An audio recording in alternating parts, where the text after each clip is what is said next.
جی عزیز طلباء، ہم جریر کی شاعری پڑھ رہے تھے، تو جریر کی یہ دوسری غزل تو نہیں ہم اسے کہہ سکتے، یہ مرثیہ ہے جو جریر نے اپنی بیوی کی وفات پر کہا تھا۔ تو بیوی سے اسے بڑا پیار تھا، کہتا ہے لولا الحیاء۔ تو مرثیہ کہتے ہیں کہ جو کسی کی وفات پر پڑھا جاتا ہے اس کے غم میں، تو کہتا ہے لولا الحیاء، اگر حیا نہ ہوتی، شرم حیا نہ ہوتی، لہاجنی استعبارن، تو میں تیرے لیے بہت زیادہ آنسو بہاتا، ولزرت قبر کی، اور میں تیری قبر کی زیارت کرتا، والحبیب یزار، اور زیارت تو دوست کی، محبوب کی ہی کی جاتی ہے، واللہ قلبی، تو نے مجھے غمگین کر دیا، تو نے میرے دل کو غمگین کر دیا، اذا التنی کبرتن، جب مجھ پر بڑھاپا چھا گیا۔ مطلب کہ جریر کہتا ہے کہ بڑھاپے میں جو ہے وہ انسان کو بیوی کی زیادہ ضرورت ہوتی ہے، دوست کی زیادہ ضرورت ہوتی ہے، لیکن تو نے مجھے بڑھاپے میں چھوڑ کے اس دنیا سے چلی گئی۔ اور ضرورت تب اور بھی زیادہ بڑھ جاتی ہے کہ جب بچے بھی چھوٹے ہوں، وَذُو التَّمَائِمِ مِن بنی کی صغار، اور تیرے چھوٹے بچے ہیں، ذو التمائم تعویذوں والے، مطلب تعویذ پہنے ہوئے ہیں انہوں نے، تیرے جو بچے ہیں صغار اور ابھی چھوٹے چھوٹے ہیں۔ تو یہ تعویذ نظر بد سے بچانے کے لوگ پہنا کرتے تھے۔ لا یلبس القرناء، جو محبت کرنے والے ہیں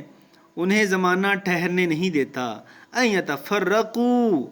جدا کر کے رکھتا ہے ان کو، لیل یکر علیہم ونہار، دن یہ رات اور دن ان پر حملہ آور ہوتے ہیں، یکر حملہ آور ہونا، لیل رات، نہار دن، دن اور رات ان پر حملہ آور ہوتے رہتے ہیں۔ صلی الملائکۃ الذین تخیروا، تجھ پر رحمت کی دعائیں کریں فرشتے جو چنے گئے ہیں، الصالحون نیک لوگ، طیبون پاکیدہ لوگ، علیک والابرار، اور جو خدا کے نیک بندے ہیں وہ بھی تجھ پر رحمت کی دعائیں کریں۔ تو عزیز طلباء، یہ انہوں نے جو مرثیہ لکھا ہے اس کے آخر میں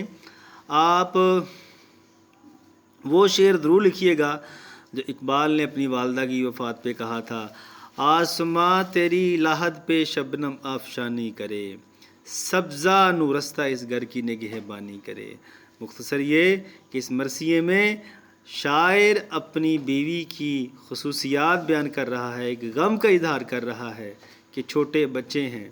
تیری مجھے زیادہ ضرورت تھی لیکن تم نے مجھے بڑھاپے میں تنہا چھوڑ دیا۔ تو جی عزیز طلباء، اگر اس کی جو تشریح وغیرہ ہے اس میں جو چیزیں ایڈ کرنی ہے وہ میں ڈسکرپشن میں لکھ دوں گا، وہاں سے جا کے آپ دیکھ سکتے ہیں اشعار وغیرہ۔ تو آخر میں گزارش یہی کی جائے گی کہ بہترین تیاری کریں، لیکچر کو سنیں، کوئی مسئلہ ہو تو ضرور بتائیے گا، میں اس کے لیے حاضر ہوں۔ اور آپ سے ریکویسٹ یہی ہے کہ آپ جو ہے چینل کو سبسکرائب کیجئے، ویڈیو کو ذرا شیئر کر دیا کریں، لائک کر دیا کریں، یہی آپ کے لیے جو ہے ہماری محبتیں ہوں گی۔ تو ملتے ہیں اگلے لیکچر میں، اللہ حافظ۔